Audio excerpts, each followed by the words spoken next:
Class start ആവാത്തോണ്ട് തന്നെ ഓണപരിപാടി മിസ്സാവുന്നോട്ടെ വിചാരിച്ചിട്ടുണ്ട്. പക്ഷെ മിസ്സായിട്ടില്ല. ഇത് ഞാൻ 7th വരെ പഠിച്ച സ്കൂളാണ്. അവിടെ എത്തിയപ്പോൾ ടീച്ചേഴ്സും പാരന്റ്സും സ്റ്റുഡൻസും ആയിട്ടുള്ള തിരുവാതിര സ്റ്റാർട്ട് ചെയ്തിട്ടുണ്ടായിരുന്നേ.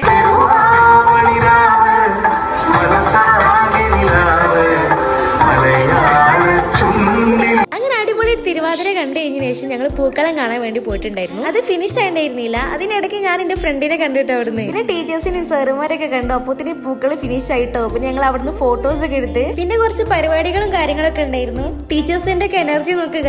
അങ്ങനെ അതൊക്കെ കഴിഞ്ഞ് ഇനി ലാസ്റ്റ് സദ്യക്കുള്ള പരിപാടിയാണ്. ഈ ഓരോ വിഭവങ്ങളും ഓരോ കുട്ടികൾ കൊണ്ടുവന്നതാണ് കേട്ടോ. അങ്ങനെ എല്ലാ വിഭവങ്ങളും ഞങ്ങൾ കുട്ടികൾക്ക് ഇങ്ങനെ വിളമ്പി കൊടുക്കുകയായിരുന്നു. എല്ലാവരും ഈ ചിപ്സിന്റെ ഫാനായിരുന്നേ. അങ്ങനെ ആ വാഴയിലെ ഓരോ വിഭവങ്ങൾ ഇട്ടതിന് ശേഷം പിന്നെ ചോറ് വന്നു, സാമ്പാർ വന്നു. അങ്ങനെ എല്ലാതുമായി എല്ലാരും കഴിക്കാൻ സ്റ്റാർട്ട് ചെയ്തു കേട്ടോ. ഇതാണ് ഇപ്പോഴത്തെ ഹെഡ് മാസ്റ്റർ. എന്നെ മലയാളം പഠിപ്പിച്ച സാറായിരുന്നു. ഇവിടെ 7 വർഷം പഠിച്ചുകൊണ്ടാണെന്ന് അറിയില്ല, ഇവിടുത്തെ എല്ലാ ടീച്ചേഴ്സും ഓരോ മെമ്മറീസും അത്രക്കും പ്രിയപ്പെട്ടതാണ്.